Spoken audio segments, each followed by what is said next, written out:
Okay, first thing I want to do, number one there of the three forms, it says general form.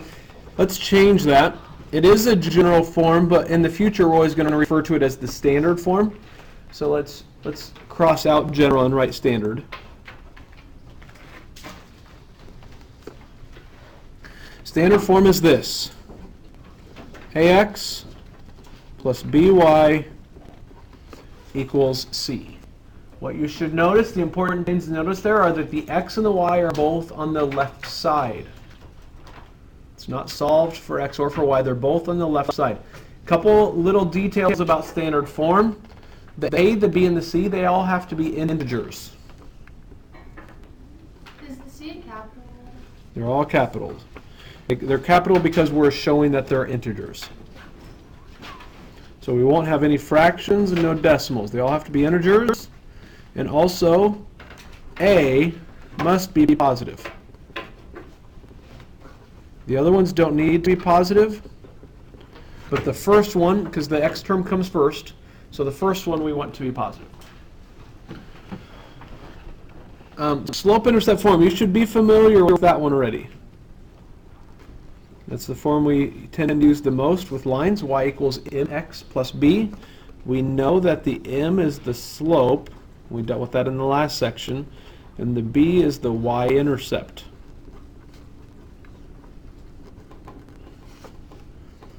In the point slope form, this is actually the one we'll probably use maybe the most. We end up with an answer in slope-intercept form, but a lot of times we have to use the point slope form to get there.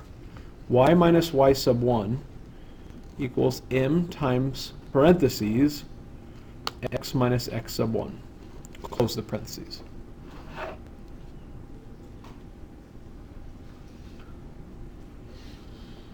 Now in example 1, we have to write the equation line. We have to write it in slope-intercept form. Do we have enough information? The first question is, do we have enough information to just go straight to slope-intercept form and not use the point slope form? So do we have a slope and do we have a y-intercept? Well, we can find the slope. We just did it in the last section. Rise over run, so I would start at 0, 4. Rise, I have to go down 1, 2, 3, 4, 5, 6. Went down, so it's negative. And then I turn and go to the right, which is positive 1, 2, 3. So positive 3. I want to simplify that fraction. Negative 6 over 3 goes to negative 2 over 1. But since it's over 1, I don't even need to write the denominator. It's just negative 2. So we know the slope. Then the second part of slope-intercept form is the y-intercept. Do we know where it touches the y-axis? Why, yes, we do. We can see it in the picture, and it's actually one of the points given to us. It touches the y-axis right there at 4. 1, 2, 3, 4. So that's my b. Since I know both m and b, we can just drop them right into the y equals mx plus b. So y equals negative 2x plus your b, which is 4. You're done with that question. I have a question. For the point slope form, what is it? Y minus y equals m times what? So, okay, so this is y minus y sub 1 equals m times x minus x sub 1. What's that? Well, we're going to use it here in this next problem. Okay. So we'll see how that point slope form plays out here. So in example 2, we've got an equation. We're parallel to this equation. So we must, I'm going to focus in on that statement right there, that last line. Think about what that tells us. We're parallel to a line that has an equation of y equals 2x minus 3. We have to think about what we already know about parallel lines. In the last section, we said that parallel lines have the same slope. So if I look at this equation, I see that its slope, since it's in slope-intercept form, is 2. And we're parallel, so we want to also use that same slope. So that whole line, the only purpose it serves is to tell us our slope. We should not, cannot use that y-intercept of negative 3 for any reason. Parallel lines usually have different y-intercepts. If they have the same one, it's actually the same equation. It's going to be kind of a coincidence. Typically, that's not, we don't care about this negative 3 in any way. So I will ignore that. In fact, I would recommend crossing that statement out now that I found my slope. That way I'm not tempted to use that. So now what I have is I have a point, negative 1, 1, and I have a slope. We have a point, we have a slope. Sounds like we should use our point-slope form. Anytime you have a point and a slope. So what you will do with the point is it's an ordered pair, so it's an x and a y, but I'm going to call it the x1, y1. And I already have my m of 2. I will take now my point-slope form from up above, y minus y1 equals m times x minus x1. And I'll plug m, x1, and y1 into that formula. So it'll look like this.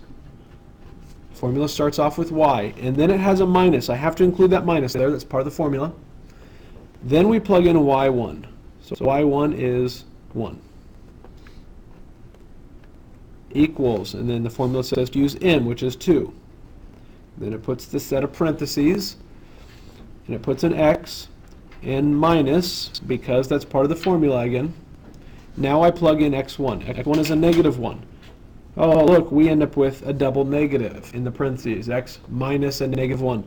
Double negatives turn into a positive. So that functions like x plus 1. Our goal is to write this equation in slope-intercept form. So I'm not going to stop here. Instead, I'm going to take this 2 and I'm going to distribute it. So y minus 1 equals 2x plus 2. And then to finish off the problem, I'm trying to get it in y-intercept form, so I want y to be by itself. So I'm going to add 1 to both sides. So now I have y equals 2x plus 3.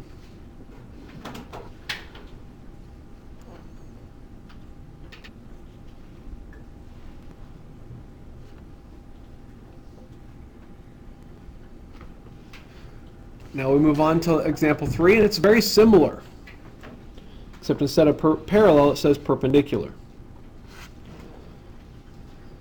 So once again, this bottom line only serves to tell me what my slope is. The slope of this line is negative 2, which we know is negative 2 over 1.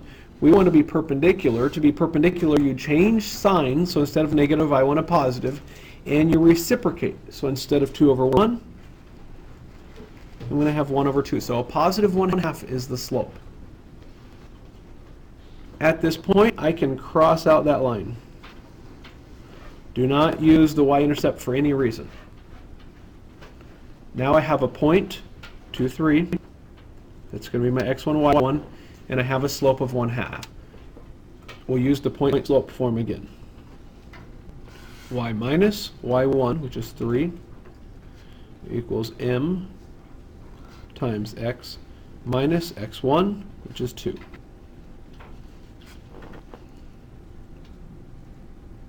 Next, I will distribute the 1/2. So 1/2 times x is 1/2 x. 1/2 times negative 2 is negative 1. So y minus 3 equals 1/2 x minus 1. Then I'll add my 3 to both sides.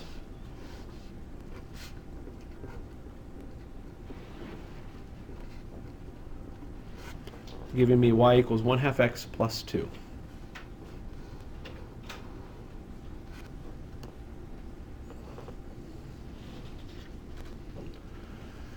So that finishes off writing equations. This bottom problem, so we'll call this example 4 here, they want us to graph, and the equation is in standard form. So we're not graphing from slope-intercept form, we're graphing from standard form. The best way to graph from standard form is not to write it in slope-intercept form, but instead to find the x and the y-intercepts.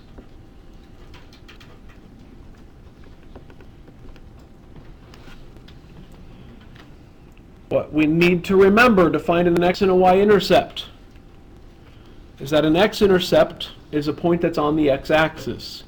In order to be on the y-axis, the y-coordinate has to be a 0. It will always be a 0 for the y-coordinate on the x-intercept.